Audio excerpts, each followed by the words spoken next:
Meus irmãos, vamos retomar o assunto que nós começamos a considerar na semana passada, que é o perfil da masculinidade bíblica.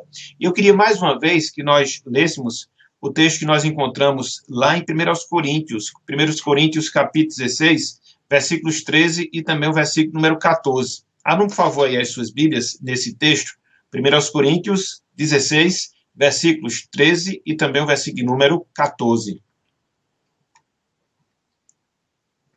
Vamos ler a passagem para nós fazermos a título de leitura introdutória e depois prosseguirmos no estudo da palavra na noite de hoje. 1 Coríntios, capítulo 16, versículos 13 e também o versículo número 14. Veja o que nos diz aqui, meus irmãos e irmãs, a palavra de Deus. Amigos e amigas, sede vigilantes, permanecei firmes na fé, portai-vos varonilmente, fortalecei-vos. Todos os vossos atos sejam feitos com amor. Até aqui, até o versículo 14, que o Senhor nos abençoe e que Ele aplique a sua santa palavra em nossos corações. Amém. Irmãos, conforme nós falamos, hoje a gente vai complementar o estudo que nós iniciamos na semana passada, que tem como título o perfil da masculinidade bíblica. Então, o que é um perfil? Um perfil é um conjunto de características, é um conjunto de qualidades, através dos quais você consegue identificar algum ser ou alguma coisa. Então, trazendo essa definição para o propósito do nosso estudo, o que é que nós estamos vendo? O que é que nós estamos considerando? Algumas características, algumas marcas que fazem de um determinado ser um homem dentro da perspectiva bíblica. No nosso caso, meus irmãos, no nosso caso, meus amigos. Então, o que nós estamos a tratar nesses últimos sábados é justamente isso. O conjunto de traços, o conjunto de características que faz com que nós nos identifiquemos como homens conforme aquilo que Deus requer, conforme aquilo que Deus determina para cada um de nós. E conforme nós dissemos na semana passada, a fonte de onde nós extraímos esse perfil, essas características, é justamente o livro de Gênesis, em especial, porque ali nós vemos a formação do homem, ali nós vemos alguns detalhes relacionados a essa formação, e dentro da consideração desses detalhes, visualizamos esses traços que nos marcam como homens dentro da perspectiva do nosso Deus. Então, esse estudo ele é necessário e ele é importante para nós, que somos homens, independente da nossa idade, sejam os mais novos, sejam os mais experientes, para que nós aprendamos o nosso papel. Se porventura nós já vivenciamos o nosso papel, que a gente possa cada vez mais vivenciá-lo na nossa vida e ajudar outras pessoas a também vivenciá-los, sobretudo aqueles que são mais jovens. Se nós não somos homens, esse estudo também se faz necessário para que nós entendamos aquilo que Deus requer dos homens e, assim como mulheres, possamos ajudá-los nesse propósito, seja em oração, seja em instrução, sobretudo dos homens mais novos, das nossas crianças, para que eles possam crescer já com essa formação e, assim, poderem se harmonizar aquilo que a Bíblia recomenda, aquilo que a Bíblia ela requer de cada um de nós. Então, na semana passada, a gente considerou pelo menos 3 desses traços, pelo menos 3 dessas características. O homem, dentro da perspectiva bíblica, é aquele ser responsável pelos seus atos, responsável pelos atos das pessoas que estão sob sua responsabilidade. Isso é ser homem no sentido bíblico. Em segundo lugar, o homem, no sentido bíblico, é aquela pessoa que domina, que exerce a sua liderança, sobretudo considerando o mandato cultural que Deus nos dá, para que a gente possa desenvolver o mundo criado por Ele, para a sua glória, para o seu louvor. E vimos que o homem, dentro da perspectiva bíblica, é aquela pessoa que serve aos seus, através do seu trabalho, através do desempenho da sua função, para que dessa forma ele possa espelhar também traços do seu Criador, no caso do nosso Deus. Então, foram pelo menos 3 desses traços, 3 dessas características que nós trabalhamos na semana passada.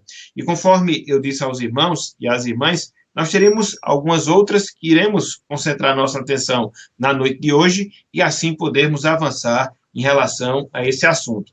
E aí você pode perguntar, além da responsabilidade, além do domínio, além do serviço, quais são os outros traços que formam o perfil da masculinidade bíblica? Em quarto lugar, a masculinidade bíblica ela é caracterizada pela proteção. Em quarto lugar, o perfil da masculinidade bíblica ele é caracterizado pela proteção. Homens são homens porque protegem. Homens são homens porque exercem a responsabilidade da proteção sobre aquelas pessoas que estão sob sua custódia, que estão sob sua responsabilidade. Então, falar em masculinidade, falar em ser homem, é falar da proteção a que nós somos obrigados para que assim nós nos adequemos à vontade de Deus, à vontade do Senhor para as nossas vidas. Então, nós podemos dizer que ser homem consiste em ter o desejo, ser homem consiste em fazer o uso de todos os nossos recursos, inclusive da nossa força, para quê? Para proteger os indefesos que estão ou não sob nossa responsabilidade. Então, sobre proteção, a gente pode dizer justamente isso, que ser homem, nessa quarta característica, consiste em ter o desejo, consiste em fazer uso de todos os recursos, inclusive se for o caso de força física, para a proteção das pessoas indefesas. É o exercício da proteção, é a característica da masculinidade também, segundo a vontade do Senhor. É interessante porque quando nós analisamos, melhor dizendo, até mesmo a constituição física do ser humano, em especial a constituição física do homem, nós já entendemos facilmente que um dos propósitos de nós sermos mais fortes, de nós sermos mais robustos, sob ponto de vista físico, é que nós possamos justamente pegar a nossa força e aplicá-la na defesa das pessoas indefesas, das pessoas que estão sob nossa responsabilidade. Quando nós olhamos, meus irmãos, quando nós olhamos, meus amigos, a Bíblia, a gente percebe que ela é muito clara nesse sentido, mostrando-nos em vários momentos esse princípio. Que princípio? Que a masculinidade ela é definida por esse senso de proteção que deve ser visto em nossas vidas. Quando nós olhamos, por exemplo, para o Antigo Testamento, o que é que nós observamos ali? Observamos que quando Deus ele forma a nação de Israel e quando ele está prestes a assentar essa nação na Terra Prometida, na verdade, um pouco antes, ele forma exércitos para que Israel pudesse lutar com as nações inimigas. E a formação desse exército, ela servia também para proteger os próprios israelitas, sejam mulheres, sejam crianças. Então, aos homens foi designado justamente esse papel. E desde o Antigo Testamento, na própria formação do exército de Israel, a gente já percebe esse princípio, essa verdade sendo colocada. Mas não só isso. Quando a gente vai ver o Novo Testamento, a gente observa que as igrejas de Cristo, Deus exorta. Para quê? Para que os homens dessas igrejas fossem corajosos e, em virtude de serem corajosos, desempenhassem essa função de protetores. Esse texto mesmo que a gente viu na nossa introdução, de 1 Coríntios 16, versículos 13 e 14, é um exemplo disso. Quando Paulo ele exorta aos coríntios para que aqueles irmãos se portassem varonilmente, literalmente falando que eles se portassem corajosamente. E a coragem ela é exercida dentre vários momentos na proteção. Então veja como a proteção ela está diretamente relacionada à masculinidade, o ser homem dentro dessa perspectiva. Mas não só isso. Quando você olha, por exemplo, também no Novo Testamento, você vai ver que Deus ele constitui lideranças masculinas para que essas lideranças protegessem o rebanho de Cristo, a igreja de Cristo aqui na terra. Lá no livro de Atos dos Apóstolos, capítulo 20, versículo 28, quando o apóstolo Paulo ele se dirige aos presbíteros de Éfeso, ele fala justamente nesses termos, que aqueles irmãos, que aquelas lideranças, homens, eles pudessem exercer a sua liderança dentre várias formas na proteção da igreja de Cristo aqui na terra. Então, veja que é um papel delegado de Deus para os homens, seja como nação de Israel, seja como igreja, seja como liderança. Então, em todos esses aspectos, a gente observa o mesmo princípio. Que princípio? Os homens funcionando como protetores. E se não bastasse, todos esses exemplos que nós acabamos de dizer, a gente vê o principal dos exemplos. A gente vê o principal do modelo de masculinidade exercendo a proteção, que é quem? Que é o próprio Senhor Jesus Cristo. Foi isso que ele fez, entregando a sua própria vida para que assim pudesse salvar e remir a sua igreja, para que assim pudesse salvar e remir o seu povo. Então, Cristo, ele protegeu a sua igreja, Cristo, ele protegeu o seu corpo aqui na terra, se oferecendo, se dando, se entregando, dando a sua própria vida para esse fim. Então, Cristo, como homem perfeito, ele segue, arrisca esse padrão. No caso específico, o padrão da proteção. Olhem só, meus irmãos, olhem só, meus amigos, o que o apóstolo Paulo ele nos fala lá em Efésios capítulo 5, dentro desse princípio, dentro dessa verdade. Abram, por favor, Efésios capítulo 5. A gente vai ver apenas dois textos do capítulo 5 de Efésios, que é o versículo número 25 e também o versículo número 29. Eu até pulei, né, alguns textos aqui, fiz só menção a eles. Depois vocês podem procurar nas suas Bíblias e verem, por exemplo, a formação do exército de Israel, para que pudesse proteger a nação, incluindo mulheres e crianças, está lá em Números, capítulo 1, versículos 2 e 3. A exortação que Deus faz à sua igreja para que os homens fossem corajosos e assim defendessem a sua igreja, está lá em 1 Coríntios 16, 13. E a exortação que Deus faz aos líderes da igreja que protegessem as suas respectivas igrejas, está lá em Atos, capítulo 20, versículo número 28. Então, em todos esses níveis, a gente vê a exortação à proteção sendo dirigida a quem? A mulheres? Não, dirigida a homens. E aqui a gente vai ver o exemplo de Cristo também nesse sentido. Efésios capítulo 5, versículos 25 e também o versículo número 29. Olhem só o que nos diz aqui a palavra do Senhor. Efésios 5, 25. Maridos, amai vossa mulher, como também Cristo amou a igreja, e a si mesmo se entregou por ela. Então, qual é a exortação que Paulo está fazendo aqui? Que os maridos amem as suas respectivas mulheres. Qual é o exemplo, qual é o parâmetro que Paulo usa na sua exortação? Cristo, que fez o quê? Amou a sua igreja, amou a sua noiva. E o amor de Cristo em relação à sua igreja, o amor de Cristo em relação à sua noiva, ele foi tão intenso que levou o próprio Cristo a se entregar pela sua igreja, a entregar-se à sua igreja, ou seja, a proteger a sua igreja com a sua vida, proporcionando-lhe salvação. Olha só que exemplo interessante, olha só que exemplo formidável nós encontramos. E um pouco mais adiante, lá em Efésios capítulo 5, versículo 29, olhem só o que Paulo continua dizendo aqui nesse texto. Ele fala, porque ninguém jamais odiou a própria carne, antes a alimenta e dela cuida, como também Cristo o faz com a igreja. Então, mais uma vez, Paulo ele está exortando os esposos e está utilizando como parâmetro Cristo, e aqui ele mostra o trabalho contínuo que Cristo faz em relação à sua igreja. Ele cuida, ele protege, ele guarda a sua igreja. Da mesma forma, os homens devem fazer com as suas respectivas esposas. Na verdade, meus irmãos, na verdade, meus amigos, essa questão da proteção ela é essencial na masculinidade bíblica.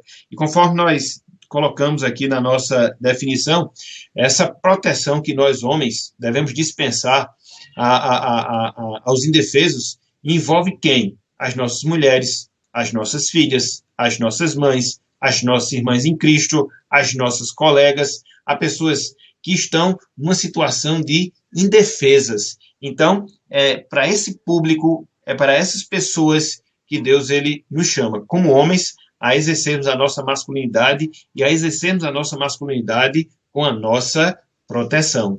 Isso parece até um contrassenso, sobretudo nos dias em que nós estamos vivendo, onde nós observamos um certo acovardamento por parte dos homens. Às vezes uma situação de risco, às vezes uma situação de perigo, e muitas vezes as pessoas se omitem de ajudar, muitas vezes as pessoas se omitem de proteger para que elas não se envolvam numa determinada situação. Isso é errado, meus irmãos. Isso é errado, meus amigos. O ser homem, ele envolve justamente esse aspecto, o risco que nós devemos ter da nossa própria vida em favor daqueles que são indefesos. Então, isso soa um tanto quanto hoje como uma coisa irracional, né? Como é que pode, sobretudo nesse mundo de hoje, mas o ser homem, ele envolve justamente esse aspecto. Ele envolve justamente esse compromisso que nós devemos ter na proteção àqueles que são indefesos, sejam eles quais forem.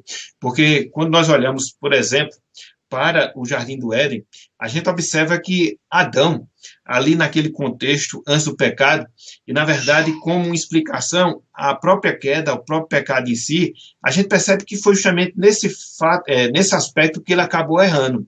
Ou seja, Adão, ele não protegeu a Eva como deveria proteger. A Bíblia diz que houve um diálogo ali entre a serpente e Eva, e nesse diálogo a serpente começou a enganar a Eva a tal ponto de levá-la a comer do fruto proibido e, consequentemente, ela passar para o seu esposo, e, ao que tudo indica, Adão ele estava presenciando aquela cena e nada ele fez para guardar, nada ele fez para resguardar, nada ele fez para proteger a sua esposa. Qual foi o resultado? A introdução do pecado no mundo. Qual foi a consequência? Todas as mazelas do pecado. Por quê? Em virtude do homem não ter cumprido o seu papel de proteger, de defender a sua esposa. Porque quando a gente fala, meus irmãos, quando a gente fala, meus amigos, dessa questão da proteção, que deve ser vista em nossas vidas como uma característica da masculinidade, essa proteção, nós devemos aqui fazer esse detalhamento. Não deve ser apenas uma proteção física, também, mas deve ser uma proteção espiritual. Então, nós estamos nessa responsabilidade, sobretudo com aquelas pessoas que estão sob nossa custódia, de estarmos guardando contra os falsos ensinos, contra as falsas ideias, para que assim o pecado ele não venha acontecer, para que assim o pecado ele não venha se dar. Então, essa proteção, ela é muito mais ampla do que muitas vezes a gente pensa. Ela é muito mais abrangente do que muitas vezes nós imaginamos. Ela é uma proteção física, sim, com toda certeza, mas também é uma proteção espiritual. Então, nós que somos homens, devemos estar cônscios dessa responsabilidade.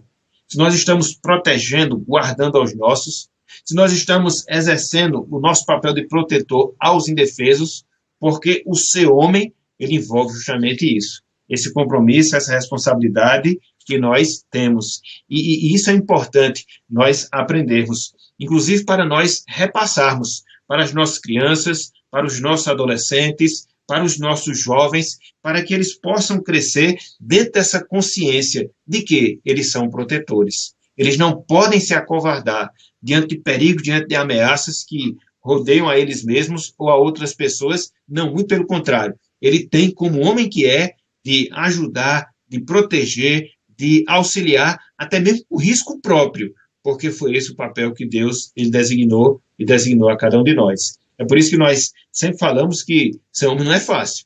E, sobretudo, quando você vai ver o ser homem na perspectiva bíblica, dentro da cosmovisão bíblica, envolve tudo isso que nós estamos considerando. E, em especial, a questão da proteção. Então, fica essa indagação para cada um de nós. Será que eu estou agindo como um protetor?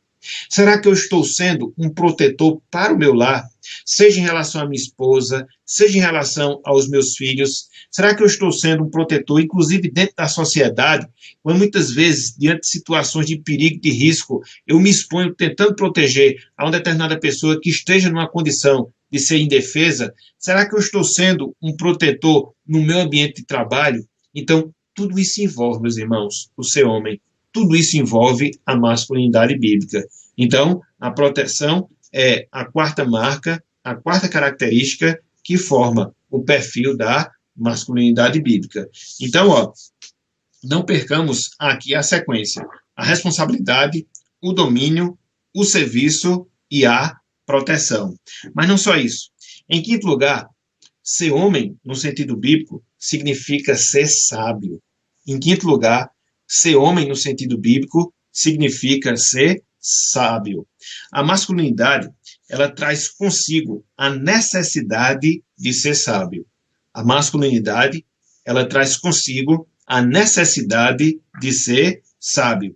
O livro de Provérbios, ele mostra vários conselhos paternais nesse sentido. É bem interessante porque quando você vê o livro de Provérbios, sobretudo quando você vê os capítulos iniciais do livro de Provérbios, você observa ali facilmente que aqueles capítulos iniciais são conselhos de um pai em relação a um filho. E dentre vários conselhos que esse pai dá em relação ao seu filho, existe esse conselho em especial. De quê? De que seu filho pudesse ser sábio, de que ele pudesse adquirir a sabedoria na sua vida. Abra aí, por favor, livro de Provérbios, capítulo 3. Vamos ler pelo menos um trecho, versículos 21 até o versículo 22. Provérbios 3, versículos 21 e também o versículo número 22.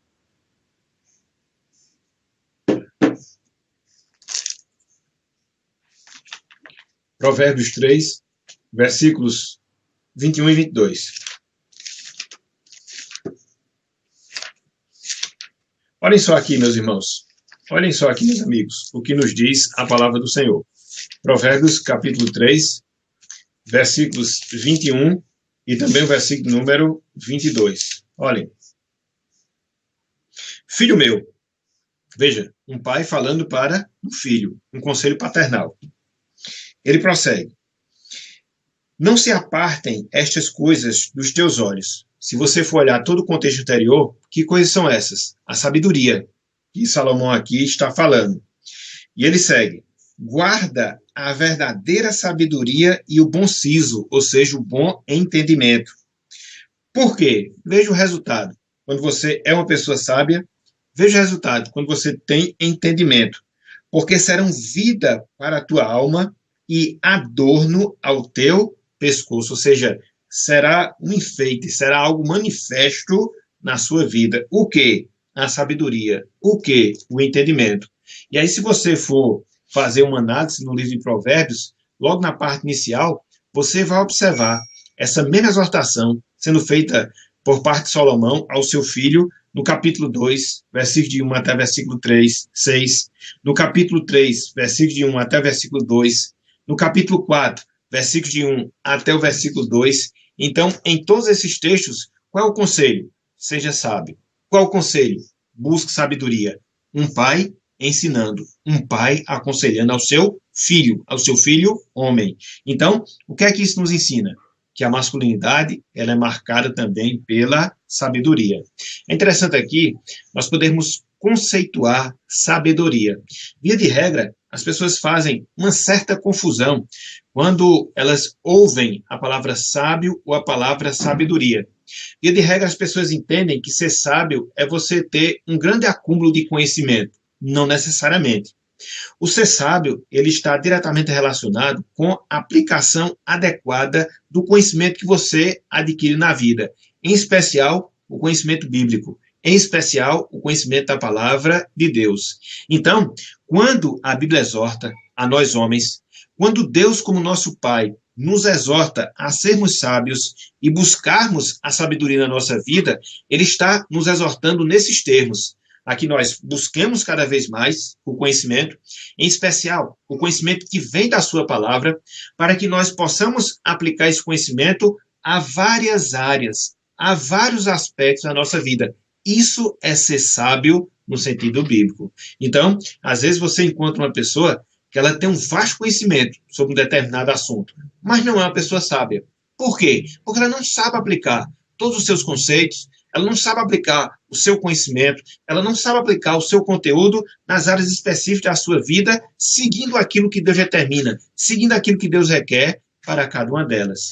Por isso, a necessidade que a gente tem, com a sabedoria, de juntar duas coisas que são fundamentais. A primeira, conhecimento. A segunda, prática. Um sábio é uma pessoa que une essas duas coisas. Ele tem conhecimento e vivencia esse conhecimento. Ele tem um conhecimento e pratica esse conhecimento. Às vezes, esse conhecimento não é nem tão profundo assim, mas ele é o suficiente para que ela possa aplicar a várias situações da sua vida e assim estar sempre cumprindo a vontade de Deus no seu viver. Então, ser homem significa ter sabedoria. Ser homem significa buscar cada vez mais essa sabedoria. É interessante porque quando você tem essa sabedoria na sua vida, quando você é uma pessoa habilidosa na aplicação do conhecimento, quando você é uma pessoa sábia, isso vai ajudar, inclusive no exercício da força que porventura você vai fazer em relação à sua vida. A gente viu que no item anterior, um dos perfis da masculinidade bíblica é nós sermos protetores. E nós fomos feitos fortes também para isso. Mas se você for forte em si, no sentido físico, se você for aquela pessoa que tem até o desejo de proteger, mas não tiver a sabedoria, de nada vai adiantar. Essas duas coisas elas têm que andar juntas. A força com a sabedoria, o estímulo à proteção com a sabedoria, para que assim a gente venha aplicar corretamente em nossas vidas. Então, é requerido a nós que somos homens, a quê? A cada vez mais desenvolvermos a nossa sabedoria, a cada vez mais desenvolvermos o nosso conhecimento. E onde é que a gente vai ter como fonte para a obtenção dessa sabedoria? Onde é que a gente vai ter como fonte para a obtenção desse conhecimento? A palavra de Deus, ou tudo aquilo que está relacionado à palavra do Senhor. O ser homem, ele consiste justamente nesse aspecto, de nós nos aplicarmos à leitura, de nós nos aplicarmos ao estudo, de nós nos aplicarmos à meditação, de nós nos aplicarmos ao aprendizado, para que assim, de fato, nós possamos ser pessoas sábias em nossas vidas. Olhem só, meus irmãos, olhem só, meus amigos, o conselho que o apóstolo Pedro nos dá na sua primeira carta, capítulo 1, versículo 13. Abra aí, por favor. 1 de Pedro, capítulo 1, versículo 13. Olha só essa chamada à sabedoria que a Bíblia aqui nos faz. Diz o seguinte a palavra: por isso, cingindo o vosso entendimento, sede sóbrios e esperai inteiramente na graça que vos está sendo trazida na revelação de Jesus Cristo. Olha aqui a exortação. E nós devemos cingir o nosso entendimento. O que é isso na prática? E nós devemos procurar a obtenção da sabedoria. E nós devemos procurar obter o conhecimento que vem de Deus. E assim poder estar ocupando a nossa mente com esse conhecimento, para que assim nós possamos aplicá-lo em nossas vidas. Então, meus irmãos, Deus, ele requer que nós façamos isso. Ou seja, que nós busquemos o seu conhecimento, busquemos a sua palavra, nos apliquemos à leitura, nos apliquemos à leitura de bons livros bíblicos, para que assim nós possamos apresentar a sabedoria em nossas vidas. E essa é a grande herança que nós passamos para os nossos. Essa é a grande bênção que nós passamos para as futuras gerações. Esse interesse pela leitura, esse interesse pelo estudo, para que assim nós possamos formar uma nova geração sábia e que assim possa desempenhar corretamente a masculinidade bíblica. Então, qual é o quinto perfil ou qual é a quinta característica que marca a masculinidade bíblica? A sabedoria. Somos homens, por isso nós devemos ser sábios. Somos homens, por isso nós devemos buscar a sabedoria. Não é que as mulheres, pelo fato de serem mulheres, não têm essa responsabilidade. Não, jamais. Elas têm essa responsabilidade. Agora, esse papel, esse ofício, Deus nos chama prioritariamente a realizá-lo. Deus nos chama prioritariamente a desempenhá-lo nas nossas vidas. E sermos essas pessoas sábias, de buscarmos essa sabedoria, para que assim nós saibamos nos comportar e dirigir aqueles que estão sob nossa responsabilidade. Então, é esse o papel também que Deus nos chama e nos chama a cada um de nós. Ok? Então, nós somos homens, por isso nós devemos ser responsáveis. Nós somos homens, por isso nós devemos dominar, liderar. Nós somos homens, por isso nós devemos desempenhar serviço, trabalho. Nós somos homens, precisamos proteger. Nós somos homens, nós precisamos ser sábios. Mas eu queria colocar aqui uma sexta característica que forma esse perfil da masculinidade bíblica, ou seja, a glória divina. O que eu quero dizer com isso? Que ser homem, no sentido bíblico, é você manifestar, é você resplandecer no seu viver a glória de Deus. Olhem só o que o apóstolo Paulo fala lá em 1 Coríntios, capítulo 11, versículo 7. Abra aí, por favor.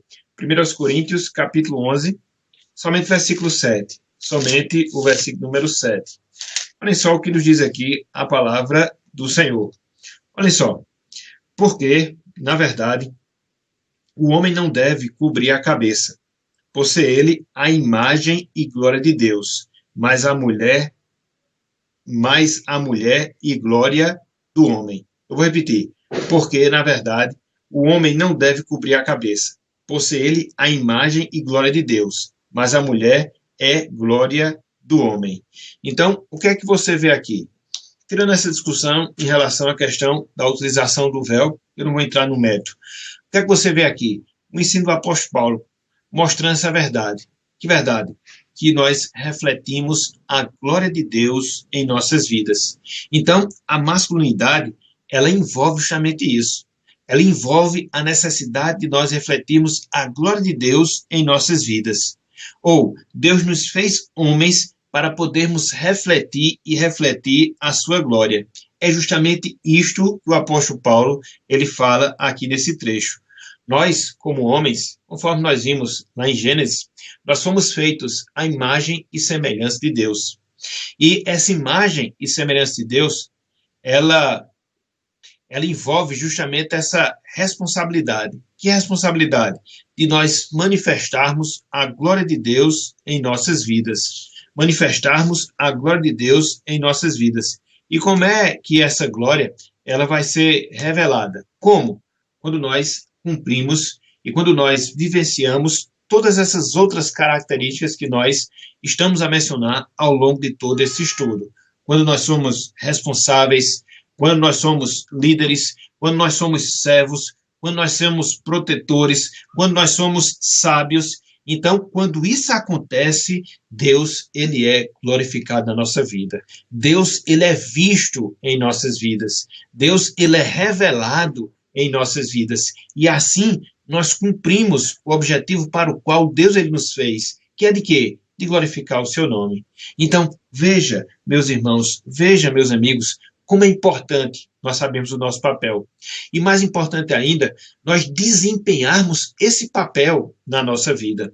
Porque na medida em que nós assim agimos, na medida em que nós assim procedemos, Deus ele estará sendo visto em nós. Estaremos irradiando a sua glória, refletindo a sua glória, e ele será conhecido através das nossas vidas. Porque foi com esse objetivo que ele nos fez, é para essas finalidades que ele nos ordena, e é isso que deve ser visto em nossas vidas. Então, a glória de Deus, ela acaba sendo refletida quando nós vivenciamos essas características na nossa vida. A responsabilidade, o domínio, o trabalho, a proteção e também a sabedoria. Então, tudo isso vai ter como, ao final, a revelação da glória de Deus. E é interessante, porque quando nós consideramos esse aspecto, a gente percebe como ele se confirma facilmente na pessoa de Cristo. Cristo, meus irmãos, Cristo, meus amigos, ele foi homem perfeito. Cristo, ele vivenciou perfeitamente a masculinidade, quer seja ao longo da sua vida, quer seja ao longo do ministério que ele, Cristo, desempenhou enquanto esteve aqui conosco, enquanto esteve aqui na terra. Cristo, ele assumiu a responsabilidade que Deus lhe deu de vir aqui à terra e de poder, através da sua vida, propiciar o nosso pecado e nos proporcionar salvação. Cristo, ele desempenhou corretamente a masculinidade quando ele tomou a iniciativa de se encarnar, quando ele tomou a iniciativa de iniciar o seu ministério, quando ele tomou a iniciativa de ir à cruz e lá na cruz consumar pela sua morte a obra da salvação.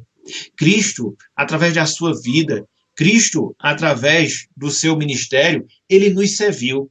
Ele nos serviu quando ele ensinou a palavra, ele nos serviu quando ele revelou a sua bondade, a sua caridade, através dos milagres que ele realizou. Cristo, ele nos serviu quando ele se entregou na cruz do Calvário para poder pagar o preço pelo nosso pecado. Então, Cristo é o exemplo perfeito de masculinidade. Ao fazer isso, ao entregar a sua vida lá na cruz, ele estava nos guardando, ele estava nos protegendo desse mundo mal, nos guardando da condenação, para que assim nós pudéssemos experimentar a vida eterna. Cristo, ao longo da sua vida aqui na Terra, sobretudo através de seu ministério, ele demonstrou ser a pessoa sábia, perfeitamente sábia, na maneira como ele ensinava a palavra, na maneira como ele retrucava os seus opositores, na maneira como ele ensinava o evangelho. Então, tudo que a gente viu, né, dessas 5 características que marcam o perfil da masculinidade bíblica, a gente vê perfeitamente na pessoa de Cristo. Por isso, a nossa afirmação anterior: Cristo é o exemplo de masculinidade perfeita. E ele nos exorta a nós andarmos nos seus passos.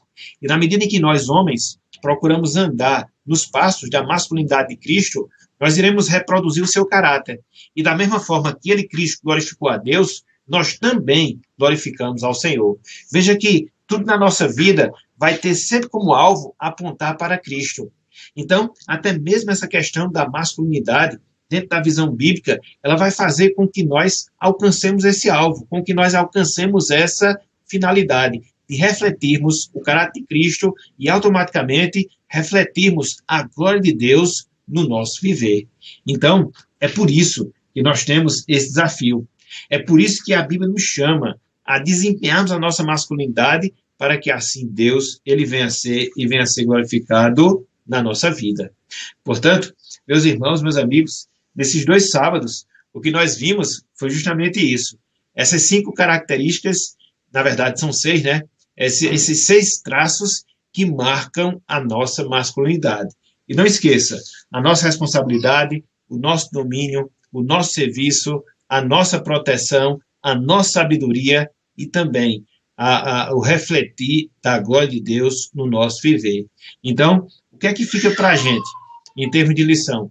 O que é que fica para a gente em termos de aplicação? Que nós devemos, nós como homens, refletirmos sobre a nossa vida, avaliando se nós estamos ou não desempenhando a nossa masculinidade no sentido bíblico. Se nós tivermos, louvado seja Deus, que a gente intensifique ainda mais. Se nós não tivermos, o que é que nos resta? Pedir perdão a Deus, clamarmos pela sua misericórdia, nos voltarmos para a sua palavra, para que, através da sua palavra, a gente possa se adequar àquilo que Deus requer de nós e assim vivenciarmos a sua masculinidade nas nossas vidas. E uma vez que nós somos homens, o que é que nós devemos fazer? Devemos instruir aos nossos filhos. E quando eu falo aos nossos filhos, eu me refiro especificamente falando os nossos filhos homens. Para quê? Para que nós possamos imprimir o caráter da masculinidade também na sua vida. Principalmente dentro desse contexto tão nefasto que nós estamos vivendo, onde existe uma certa instrução em relação à feminização dos nossos homens, e aí a gente tem esse papel, essa responsabilidade de, através da instrução, através de aconselhamento, poder reverter esse quadro e trazer aos homens a condição que Deus ele requer verdadeiramente de cada um de nós. De quê? Desempenharmos o nosso papel aqui no nosso mundo, aqui na nossa vida.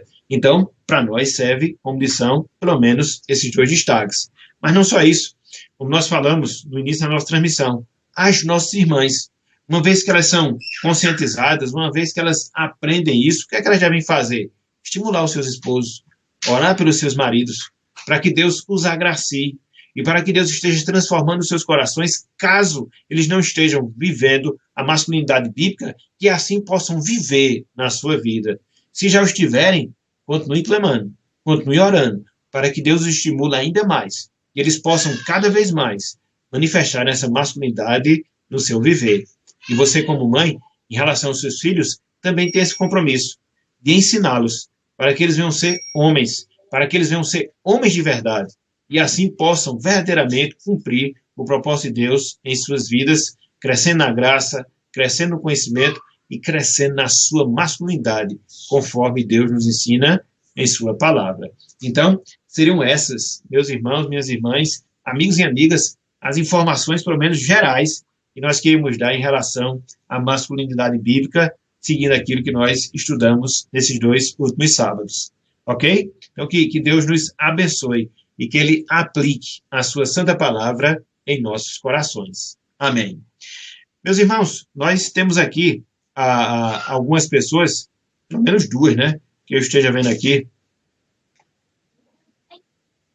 Pelo menos 2 que nós estamos vendo aqui, que se pronunciaram. Acho que foi o nosso irmão Pedro Furtado, né? Pedro Furtado colocou aqui, ó. Em relação à proteção, né, que foi um dos perfis, uma das características que nós colocamos. Quando estamos em meio a uma situação de ver uma mulher, exemplo, sendo agredida, vamos ajudar, e deparamos que o agressor está armado, caso aconteça de morrermos, quem vai cuidar e proteger minha família?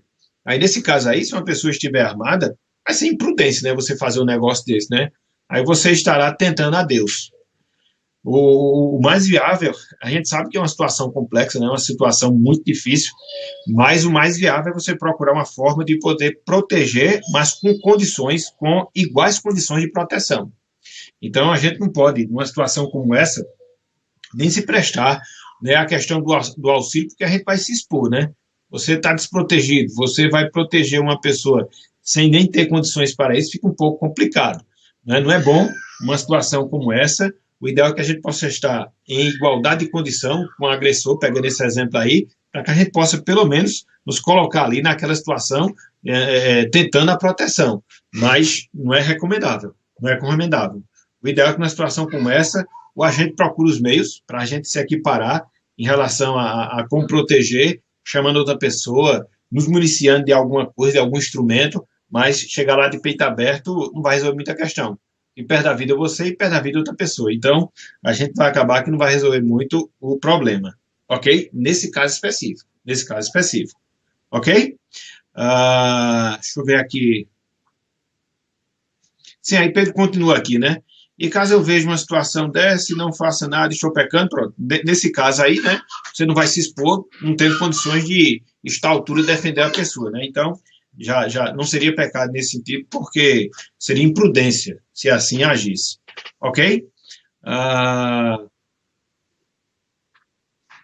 Sim, Jaume até colocou aqui, mas foi em relação a questão da liberação lá em João Pessoa, né? A João Pessoa também teve as suas atividades religiosas com protocolo de distanciamento a partir de segunda-feira, dia 15, né? O decreto municipal começou nesse sábado. Então, basicamente ficou a mesma coisa aqui de Campina Grande. Exatamente, muito bom. Devagarzinho as coisas voltando ao normal.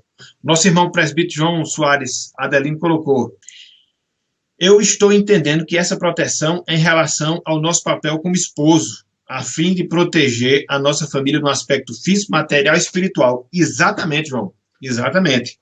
Então, quando nós, por exemplo, saímos, né, das nossas casas e vamos enfrentar o mercado de trabalho a fim de poder dar as condições de sobrevivência, que proteção é essa? De certa forma, proteção física. Essa proteção física envolve também questão de risco, né? A gente até citou a questão de um assalto, um roubo, e aí você tem que fazer alguma coisa para proteger o seu, entendeu? Envolve, né? A proteção material, a do trabalho que nós acabamos de falar, e espiritual, quando você se põe através da palavra, instruindo, orientando os seus no caminho do Senhor, para que assim evite erros, dentro da sua casa. Foi o que Adão não fez, né? Simplesmente viu aquela cena do diabo enganando a sua esposa, a sua mulher, não fez nada para intervir naquele caso, e aí o pecado entrou, ele terminou também se envolvendo, e aí vieram todas as consequências. Então, o exemplo negativo de Adão serve para a gente cuidar das nossas famílias. Então, nós somos chefes dos nossos lares, das nossas casas, e existem inúmeras formas como a gente pode fazer essa proteção espiritual, que o nosso irmão o presbítero João Soares mencionou aí. Você, por exemplo, está junto com os seus familiares, de repente passa uma programação que pode até nem ser tão inadequada, mas que tem algum viés ali, que vai levar a algum pecado, algum conceito errado. Então, o que você deve fazer? Proteger sua família. Desligar o aparelho, evitar que se assista, enfim, você vai proibir, vai restringir aquilo ali para guardar, proteger a sua família de estar pecando. É um tipo de proteção espiritual.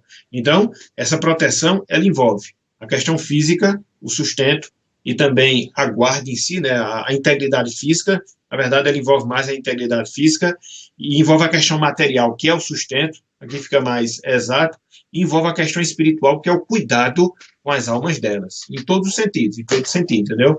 Através da realização do culto doméstico, você está ali ensinando a palavra do Senhor. É uma forma de você proteger a sua família, proteger contra o pecado, contra os erros, e é assim que a gente vai desculpa, desempenhando a nossa masculinidade.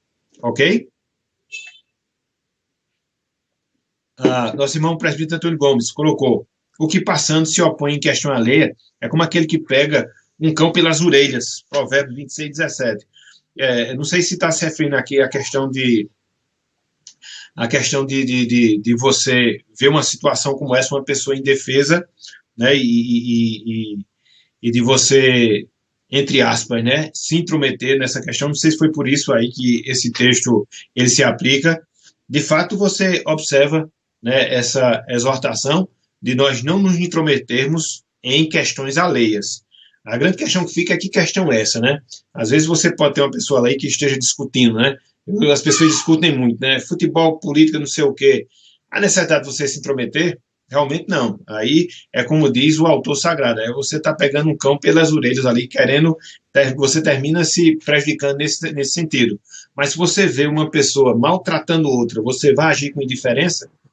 Você vê um adulto, por exemplo, maltratando uma criança, você vai agir de maneira indiferente? Eu não vejo que haja espaço bíblico para a gente agir dessa forma. A gente teria que intervir, entendeu? Numa situação como essa. Então, há casos e casos, né? Entendo que o texto de Provérbios se refere a isso, né? De você estar se intrometendo em questões que muitas vezes não lhe diz respeito.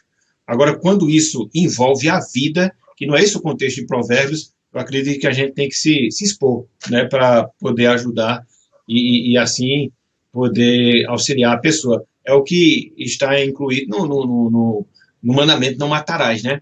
O mandamento ele envolve não só você tirar a vida, mas o mandamento envolve também você preservar a vida. Então, no caso em que vidas não estão sendo preservadas, você tem que intervir, porque assim você estará cumprindo o mandamento. Então, dentro dessa perspectiva mais ampla em relação a esse aspecto.